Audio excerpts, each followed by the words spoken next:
Thank you, David. Thank you. Good afternoon, everyone, here on site and online. So as you said, David, I work at postdoctoral researcher at CNAM Paris.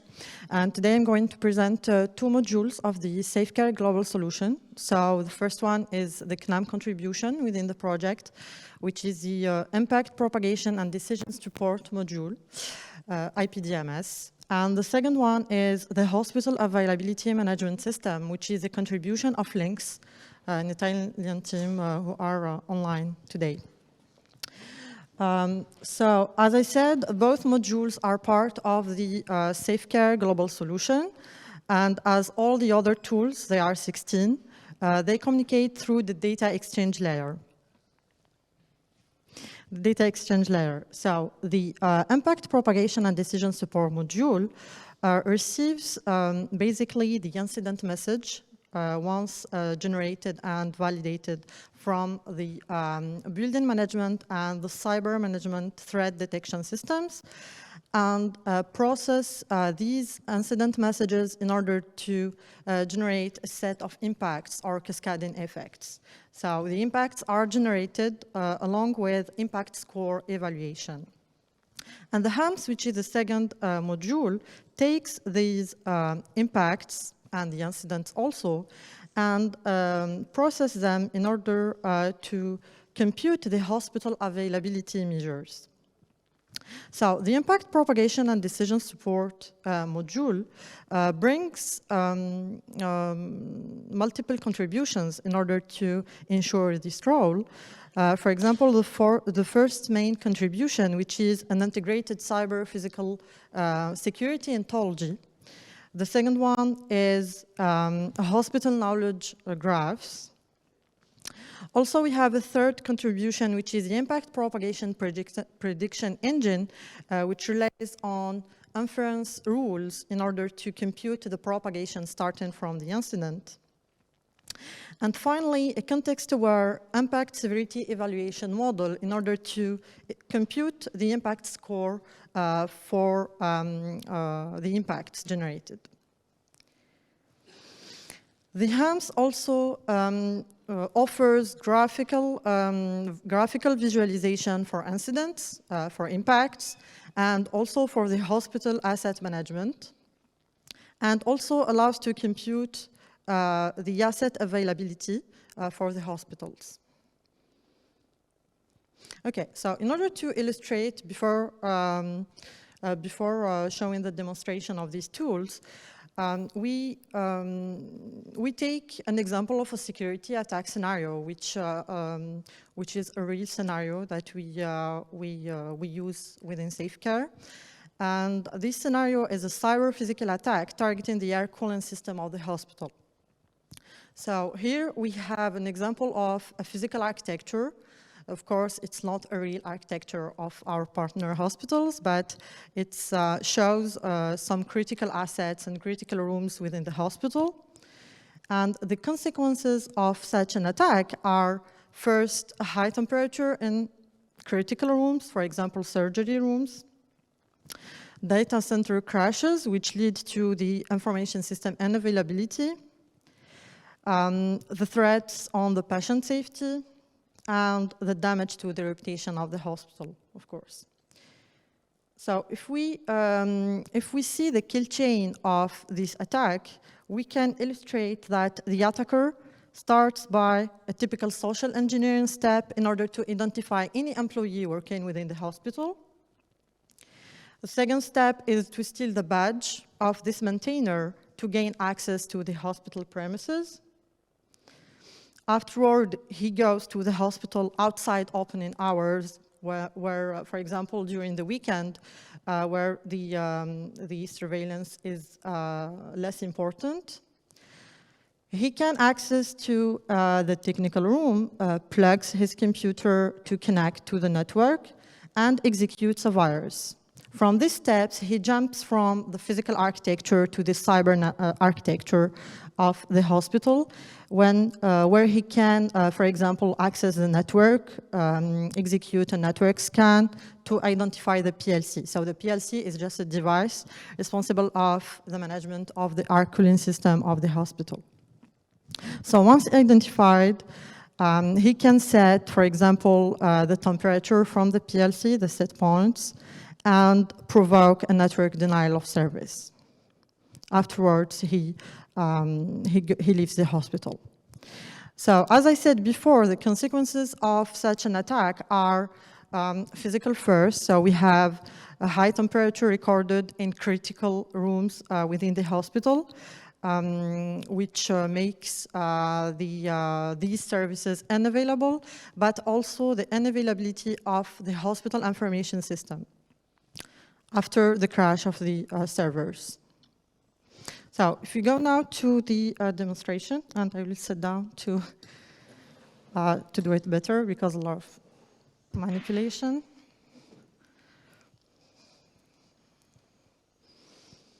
Okay, so can you see my screen? Okay, very good, thank you. So here's the the web interface that allows to visualize the features of both APM and the HAMS modules.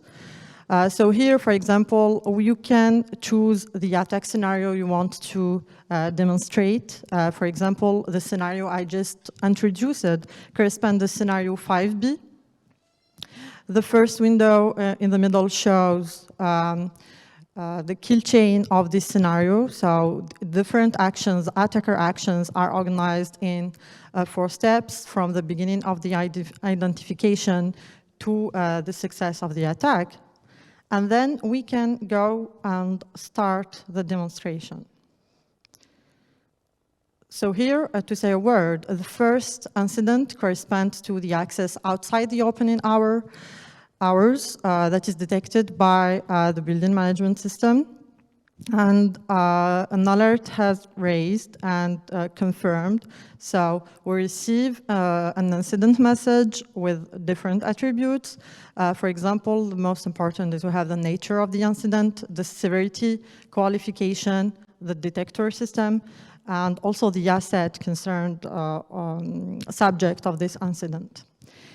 And in less than 1 second, so in a timely manner fashion, we can get the straightforward impacts for this incident. So we can here read that following the access outside opening hours, we might have a loitering impact, a suspicious interaction impact, and so on. So this supports the impacts anticipation within the hospital security services. So if we carry on with the attack, as the attacker progresses within the hospital, more incident messages are received by the APM. And here, for example, in this scenario, we have 4 detected incidents. And for each incident, we can visualize the incident message and also the corresponding impacts. So here in incidents and impact, we have the summary of all the incidents received. So the first one being the outside opening hours on the technical room. And we can, for example, take one original incident. We can visualize again the generated impact message with the assets that are will be potentially impacted following this action. And we have also another graphical representation of this impact computation. Yeah. For example, here you have the assets graph. We have the main asset which has been impacted by the incident first with a star. And then this asset is connected to other cyber and physical assets that are impacted. We have a color code for, I talked before about the impact, the impact severity computation. So we have a score, and this score the score range corresponds to a color code. We have no impacted asset, of course. We have moderately impacted assets until highly impacted assets. So also we can filter this graph of assets according to the impact score computed. So for example, if we are security manager, and we want to start first by the assets that are highly impacted that could be highly impacted by this incident. We can start the mitigation and anticipate the strategy in order to handle this attack, starting by the potentially highly impacted assets.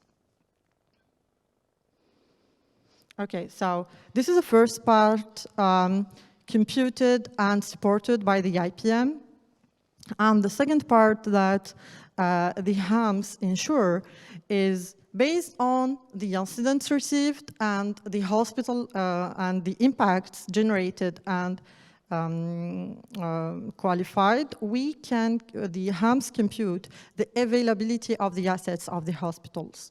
So we have two types, the departments and the operations. And each time the attack occurs, we have the availability of each asset modified. So here, for example, we have impact on the surgery department, which is not available anymore following the attack. And we have also other indicators, such as stability and so on. The availability also can be visualized thanks to a tree of the services, the department. So we have the main building, and then we go to the hospitalization service, which is not available following the attack. Okay, so I think that I gave a quick overview on this scenario. If you have further questions. Okay, thank you, Fatma.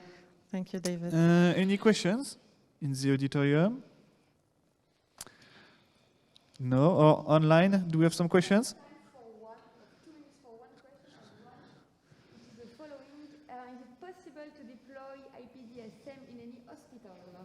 Yes, it is possible to deploy the impact propagation in any hospital. During the project, we worked on 3 separate hospitals, and these hospitals present varying architectures, either physical or cyber. So we started by designing a generic ontology to support different presentations within hospitals, and we can use the same ontology with any other hospital. The thing is to just adapt to the assets that are present in the new hospital. But yeah, of course, it's totally possible with low effort, if I can say, to extend to new hospitals. Thank you very much. I think we still have time for one more question. Okay. So how does AMS evaluate potential changes in the availability? Sorry? How does AMS evaluate potential changes in the availability? Okay, so this is in a timely-like fashion. The HAMS receives, when the IPDMS receives incidents, the HAMS also receives incidents with their severity. So the availability of asset is computed based on the severity of incident that is computed by the detector, whether the physical, so the building management detector, or the cyber management detector. And the second step is also when we generate the impacts, there is an impact score which is associated with each impact. So the HAMS uses these 2 indicators in order to update each time there is a new security incident, the availability of assets.